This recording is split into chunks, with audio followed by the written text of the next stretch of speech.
Hola Saúl, muchas gracias por recibirme, gracias por tu tiempo. No, gracias a ti, muchas gracias. Saúl, recibes a mucha gente todos los días en tu consultorio. Eso te ha permitido conocer muy bien al ser humano. Desde tu punto de vista, ¿cuáles son las condiciones psiquiátricas que afectan a la sociedad hoy en día? Mira, me gustaría primero aclarar la diferencia entre un psiquiatra y un psicólogo, porque eso tiene que ver con la respuesta que te voy a dar. Los psiquiatras estudiamos medicina y después hacemos una especialidad en psiquiatría y hay subespecialidades, psiquiatría de niños, etc. Los psicólogos acaban prepa y estudian psicología. Puede ser que los que somos psicoterapeutas, los que nos dedicamos a dar terapia, hagamos lo mismo finalmente. Sin embargo, nosotros sí podemos recetar un medicamento y los psicólogos no pueden porque no son médicos. Por otro lado, no todos los psiquiatras se dedican únicamente a recetar medicamentos, porque hay esa creencia que el psiquiatra solamente receta medicinas, y no es cierto. También hay la creencia que los psicólogos no creen en las medicinas, y muchos de ellos sí creen, los mandan a sus pacientes a un psiquiatra para que se hagan una evaluación médico-psiquiátrica y puedan recetar algo si es que lo necesitan. Entonces, yo, por ejemplo, me dedico básicamente a dar psicoterapia. Claro, tengo pacientes que toman un medicamento. También tengo de repente algún psicóloga que me envía a un paciente para que yo lo evalúe en el caso de que necesite un medicamento. Pero bueno, yo me la paso aquí platicando con la gente y jugando con los niños, como puedes ver. Yo muchas veces les digo aquí, yo no vendo juguetes, yo los uso todos los días, ¿no? Entonces creo que es importante. Ahora, en la respuesta que te tengo que dar, los problemas psiquiátricos se repiten en todos los medios sociales, culturales, nacionalidades, religiones, básicamente iguales. Pero los problemas psicológicos son los que son un poquito diferentes. Depende de la cultura. Pero digamos, alguien que pierde contacto con la realidad, que es un psicótico, un esquizofrénico, un individuo que tiene trastorno de la atención, que es un problema químico cerebral, se presenta en cualquier cultura exactamente igual. Cómo se trata y cómo lo tratan las diferentes culturas es otra cosa, ¿no? Pero bueno, los problemas psicológicos sí a veces son bastante claros de una cultura, no así los psiquiátricos, que son en todas las culturas se presentan igual, ¿no? Tu experiencia te ha permitido conocer a personas de diferentes generaciones. ¿Te gusta la sociedad que se está formando hoy en día? Pues mira, yo creo que hoy día estamos muy influenciados por una serie de cosas que hace 20, 30 o 50 años no teníamos, ¿no? Por ejemplo, hoy día yo veo niños que no veía hace 20 años o 25, que están muy asustados por lo que pasa todos los días. Están muy asustados en el sentido de que prenden la televisión y fácilmente pueden oír que hubo una matanza en una escuela en Estados Unidos. Ellos no pueden con la conceptualización de eso. Eso no nos sucedía tanto antes, ¿no? Por otro lado, vivimos en un país y en una ciudad en donde tenemos que tener mucho más cuidado y ya no los dejamos ir solos ni a la tienda de la esquina, y todo eso influye de una manera especial o diferente, más que especial, que cuando a nosotros sí nos dejaban ir a la esquina, ¿no? Yo me acuerdo que nosotros jugábamos carreritas con los vecinos y dábamos la vuelta a la manzana en las carreritas. Y nuestros papás no estaban tan preocupados de si algo nos iba a pasar. Claro, se preocupaban que no nos fuéramos a cruzar la calle con un coche o fuéramos a atropellar a alguien, pero no de que nos fueran a robar, aunque sí sucedía, pero no tanto como ahora. Entonces, yo creo que en la sociedad, pues vamos con la sociedad, ¿no? No sé si mejor o peor que antes, pero nos estamos adaptando a lo que tenemos, no hay de otra. Por eso nos llama tanto la atención cuando vamos de viaje y dices, ay, no, yo quiero vivir aquí. Pues sí, pues no te estás cuidando la cartera y una serie de cosas que aquí, pues tenemos que tener más cuidado. Sin embargo, yo pienso que tenemos que seguir haciendo nuestra vida, aunque con el cuidado que la situación amerita. No vamos a dejar de hacer nada, pero tampoco vamos a dejar a los niños echar carreritas en bicicleta alrededor de la manzana, porque eso ya no es factible. Porque además hay más coches, hay más gente, etcétera, ¿no? Entonces, sí han ido cambiando a nivel psicológico algunas pues quejas, digámoslo así, de los propios niños, de las escuelas hacia los niños, de los padres hacia los niños, porque ellos también están enfrentando una situación muy diferente. Saúl, ¿pero qué opinas a nivel masivo como sociedad? ¿Vamos por buen camino? Mira, hay cosas que sí me gustan mucho de las generaciones de hoy en día. Acuérdate que yo me dedico básicamente a ver niños y adolescentes. Me gusta que tengan la posibilidad de decirle a sus papás lo que sí les gusta, lo que no les gusta, que los papás los dejen dar su opinión, pero lo digo claro, dar su opinión, no quiere decir que se va a hacer lo que estos niños quieren, porque no es lógico, no es factible.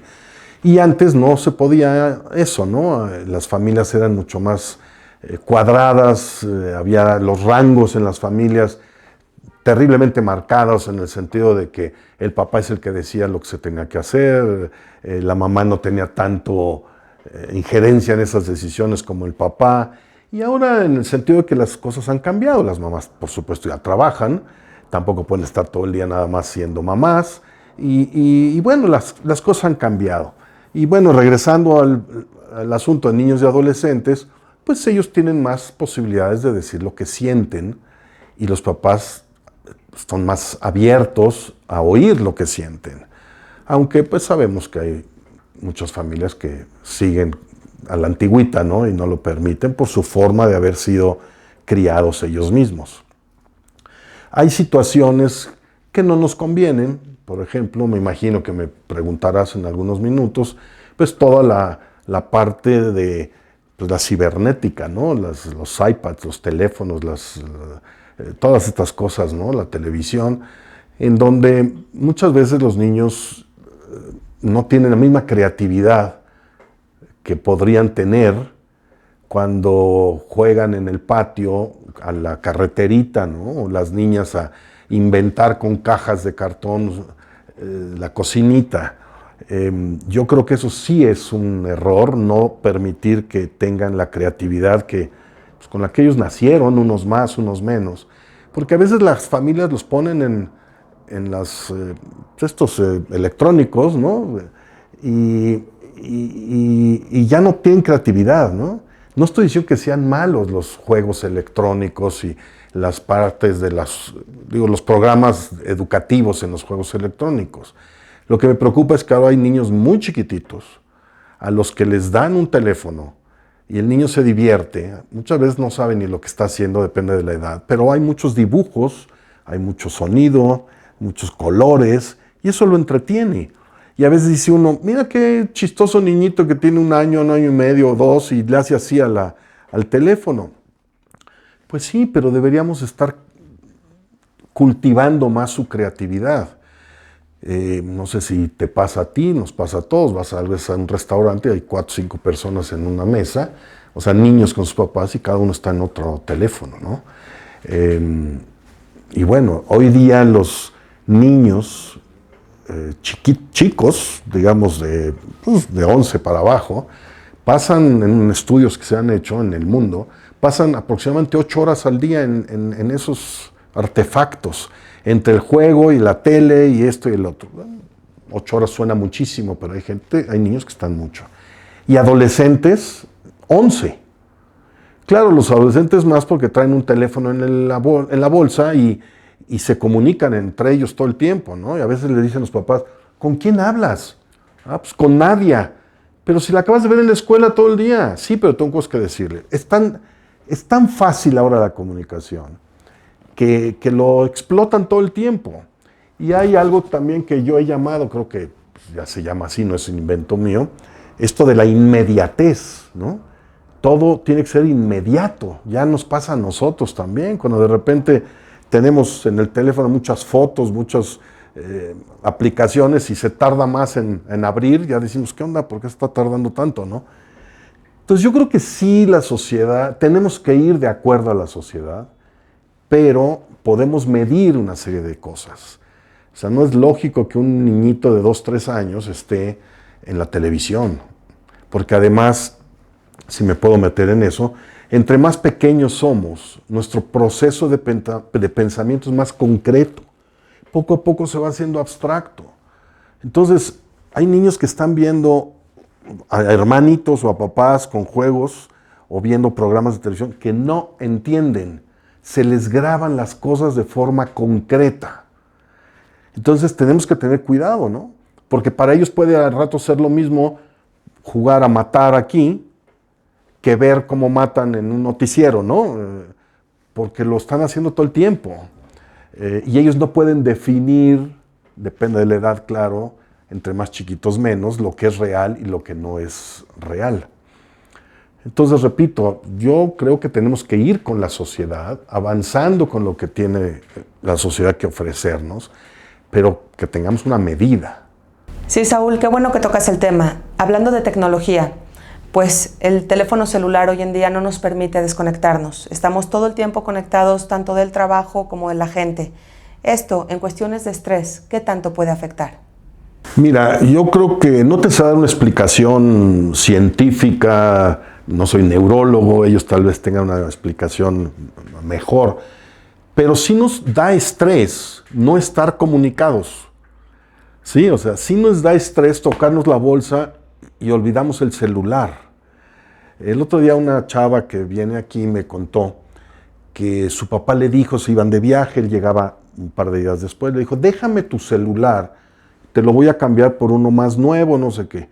Entonces la chava, hablo de chava, tiene 16 años, se sentía insegurísima porque no iba a tener su celular.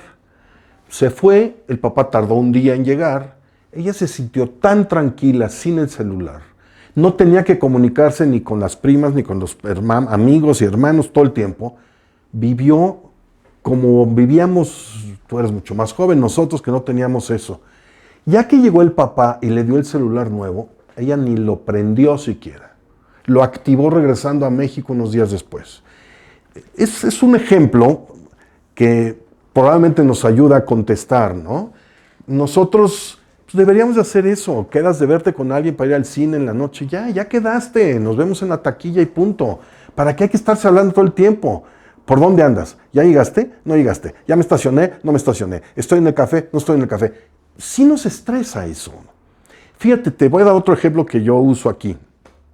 Cuando mi secretaria no está, se va a comer, yo oigo el timbre que suena abajo en la calle y yo puedo abrir. ¿Cuánto calculas tú que yo puedo tardar en que suene, me levante a 2, 3 metros y diga, ¿quién? Generalmente ya volvieron a tocar. Entonces yo pregunto, ¿qué pasó? ¿Por qué volviste a tocar? Es que nadie me abría. Pues sí es cierto estrés, ¿no? Que se combinan cosas, no quiere estar solito en la calle, siente que no le contesté rápido, pero fueron 4 o 5 segundos en lo que yo tardé en eso. Y claro, mucha gente viene estresado, por supuesto, el tráfico nos tiene estresados, pero sí esa comunicación antes nos relajaba. Tú a lo mejor decías, bueno, no tengo nada que hacer, estoy en el tráfico, voy a tardar 10 minutos más o 20 en llegar a mi casa, espero que mis hijos estén bien, ¿no? Ahora no, ahora en ese rato ya les hablaste varias veces, o ellos a ti. Entonces sí nos mete en una situación estresante. Por un lado no, porque estás en contacto y les dices, es lo que yo decía, la medida, ¿no? Miren muchachitos, estoy en el tráfico, voy a tardar 15 minutos más, quédense donde están, yo les toco y ustedes bajan y ya. Y eso te da tranquilidad. El problema es que en esos 15 o 20 minutos a lo mejor hablamos 3 veces para lo mismo. Y entonces de alguna manera sí nos estresa. Aquí constantemente les suenan los teléfonos a mis pacientes. Nadie lo tiene en sonido, lo tiene en vibra, pero suena. ¿Por qué? Pues porque ya nos acostumbramos a ese ritmo y nos estresa no estar en el ritmo. A mí aquí me preguntan mucho, porque aquí ahorita puede estar sonando y yo no puedo contestar, ¿no? Yo estoy con pacientes y les digo aquí a la gente, yo a los únicos que le contesto es a mis hijos. Y casualmente mis hijos que dicen, hola pa, ¿estás ocupado? Sí, bueno, háblame. Pero no le puedo contestar a nadie que a lo mejor nunca ha estado en una terapia y no valora que yo no puedo contestar. Pero sí me reclaman, ¿eh? Claro, hay gente que me reclama, oye, te estuve marcando. Pues sí, pero estoy en consulta. Entonces, respondiendo nuevamente, yo creo que sí nos causa estrés, por un lado, estar tan comunicados, porque nos sentimos obligados a estar comunicados todo el tiempo. Y ya no podemos estar sin la comunicación. Y nos frustra, ¿no? A lo mejor durante el fin de semana no te entraron tantos WhatsApps o tantas llamadas. Y pues, ¿qué pasó, no? Como que ya también nos puede frustrar que ya nadie se acuerda de nosotros. Pero bueno, los niños se están estresando más por la situación social, por las presiones culturales, por este asunto de qué ropa traes y qué celular traes, cuando son situaciones que no deberían de estresarlos a ellos, porque hay cosas que ni siquiera las entienden. Otro cambio importante en las generaciones de hoy en día es que el divorcio se ha vuelto mucho más recurrente. ¿De qué manera afecta esto a las próximas generaciones? Pues mira, hay cambios que pueden ser positivos y cambios que pueden ser negativos. Por supuesto, un rompimiento nunca es lindo, y menos para los que no entienden por qué está bien de ese rompimiento. Hablo de los hijos, digamos, ¿no? O a veces los padres de esos que están rompiendo. Yo creo que es muy importante pensar en que la pérdida, el duelo, tiene fases. Y las mismas fases son cuando pierdes una pluma que cuando pierdes un ser querido, por supuesto con otra intensidad y con otro espacio de tiempo. Pero cuando pierdes tu pluma, entras a esas fases, ¿no? No la pude haber perdido, ¿por qué la perdí? Etcétera, etcétera. Y cuando hay un rompimiento en un divorcio, pues hay una pérdida. Se puede uno preparar un poco a la pérdida, ¿no? Pero la pérdida se da cuando se da el rompimiento. O sea, hay gente que puede tener padres muy enfermos, pero no entra en un proceso de duelo hasta que el padre fallece. Lo mismo pasa con el divorcio. A lo mejor se llevan muy mal en esa pareja, se han lastimado mucho entre ellos, han lastimado mucho a los hijos, probablemente. Pero el proceso de duelo no empieza hasta que se divorcian. A veces, en un rompimiento, en un divorcio, es mejor que los padres estén separados a que estén juntos, porque juntos no pueden estar, no se llevan bien, tienen ideas diferentes, y eso está lastimando a los de alrededor. En cambio, yo he tenido niños aquí que me dicen, qué bueno que se divorciaron mis papás, porque así pueden gozar del uno y del otro sin tener que estar oyendo pues, la bola de inconsistencias que tienen ellos, ¿no? Entonces, sí, la sociedad se está tal vez separando más, divorciando más. En ocasiones, repito, eso beneficia tanto a los excónyuges como a los hijos. En ocasiones no, porque no se maneja bien. Hay gente que no acaba de terminar o no termina de acabar y los conflictos siguen y siguen. Los divorcios no quiere decir necesariamente que los hijos se van a divorciar más fácil, ¿no? Lo que pasa es que la sociedad ha ido evolucionando. Hace 50 o 60 años no era válido divorciarse, era como un pecado casi mortal divorciarse y nadie decía y no sé, chismes. Hoy día es más abierto. Sí entiendo que hay más facilidad, sí lo entiendo, porque la gente ya vio a su hermano o a su mamá divorciarse y entonces suena un poco más fácil. Y probablemente tramitológicamente sí sea más fácil, pero es un proceso bien difícil, ¿no? En el sentido de la pérdida. El duelo se usa más para cuando alguien muere, pero pues es un duelo, ¿no? Entonces, bueno, pues lo que decía yo antes, nos tenemos que ir adaptando a esta sociedad. Cuando hay divorcios, pues hay que manejarlos lo mejor posible. No quiere decir que todo el mundo tenga que ir a terapia, pero bueno, está un rabino, el padre de la iglesia, un amigo. Siempre se puede consultar para que las cosas sean lo más fáciles posible, ¿no? Pero bueno, pues es parte de la sociedad. ¿Cómo le va a afectar a generaciones futuras? Depende del manejo, ¿no? Cuando el divorcio es terriblemente difícil, cuando los hijos se enteran de situaciones de los papás que no tienen por qué enterarse, porque depende de la edad, no tienen cómo manejarlo, y cuando ya lo pueden manejar, que se tienen que enterar de todo, pues eso sí puede afectar, ¿no? Me queda claro que hijos de divorciados pueden tener un poco más de cuidado en escoger parejas. O se tardan un poquito más, o son más cautos, o exigen de más, pues porque ya vivieron ese fracaso, no tanto de los papás, sino, bueno, claro, sí de los papás, pero lo sufrieron ellos en casa. Y entonces se cuidan probablemente más. Pero no quiere decir que se van a divorciar más fácil ni nada de eso. Lo que estoy diciendo es al contrario, ¿no? Se cuidan más con quién se relacionan. Saúl, tú te encuentras todos los días en tu consultorio con diferentes condiciones psiquiátricas. ¿Cuál es la que a ti te preocupa más de manera personal? Tú ya mencionaste la ansiedad y la depresión.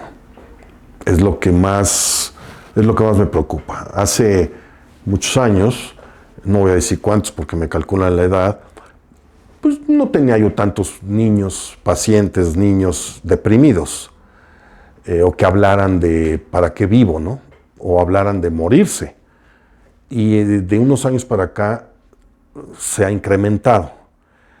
Por supuesto, el porcentaje de niños que yo veo no se compara con el porcentaje de niños que ven colegas míos en los hospitales, ¿no? Pero también probablemente son otro tipo de niños que vienen de culturas diferentes. Pero a mí sí me preocupa que cada vez es más el problema, cada vez los niños expresan más su ansiedad, ¿sí? Tienen más ataques de ansiedad, que hoy día se llaman ataques de pánico. Les da mucho más miedo ir a lugares, ¿no?, donde esté abierto. Lo que ya decíamos antes, la misma situación del país nos hace tener ciertas restricciones. Pero regresando a tu punto, lo que más me preocupa es que hay más niños y adolescentes que sufren de ansiedad y depresión que otros. Probablemente por asuntos mal manejados. No todos los niños que tienen papás divorciados se van a deprimir, ¿no? Eso no es una realidad. Se van medio a apachurrar un poquito porque pues, de repente el papá o la mamá ya no viven en la casa. Pero así como depresión para necesitar medicamentos, no hay una relación estricta en eso, ¿no?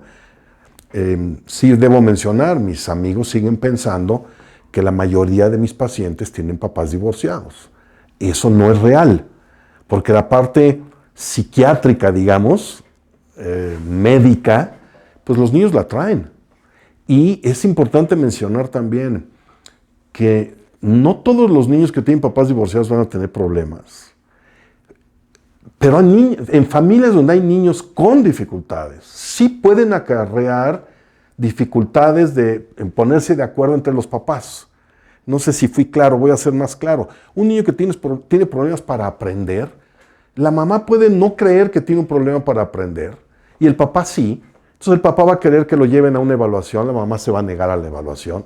O un niño que necesita un medicamento, es muy difícil. Nadie queremos darle medicamentos a nuestros hijos, ni tomarlos nosotros mismos.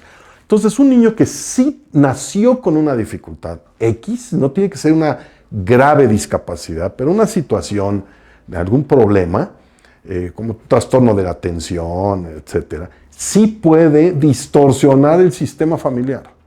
Y no es que sea su culpa. Lo que pasa es que a veces no hay la orientación suficiente a los padres y no se pueden poner de acuerdo en qué hacer. Entonces sí me preocupa. Me sigue preocupando que hay papás que dicen yo no creo en los psicólogos o en los psiquiatras, ¿no?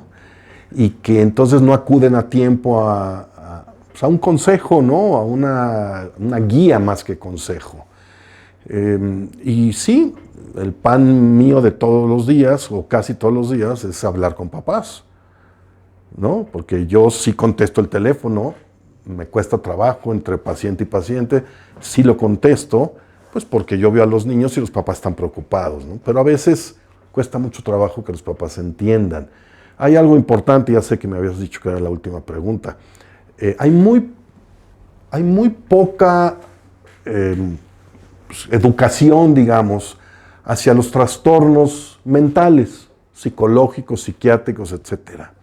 En parte porque son difíciles de comprobar. Si tú le dices hoy a tus amigas que tienes alto el colesterol, te van a decir, ¿cómo? ¿Cómo supiste? Ah, pues me mandé a hacer una prueba y aquí está la prueba y dice. Si tú le dices y te van a echar la mano tus amigas, no comas esto, etc. Si tú llegas y le dices, ¿qué creen? Estoy deprimida. ¿Pero por qué? Tienes un trabajo a todo dar, te ves muy bien, tienes unos hijos lindos, échale ganas. Pero hay médicos que dicen eso también. Hay maestros que dicen eso.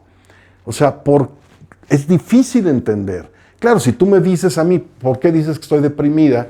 Y yo te pudiera decir, te voy a hacer una prueba de sangre y te voy a comprobar que tu serotonina, en vez de tener 10, tiene 5, me creerías.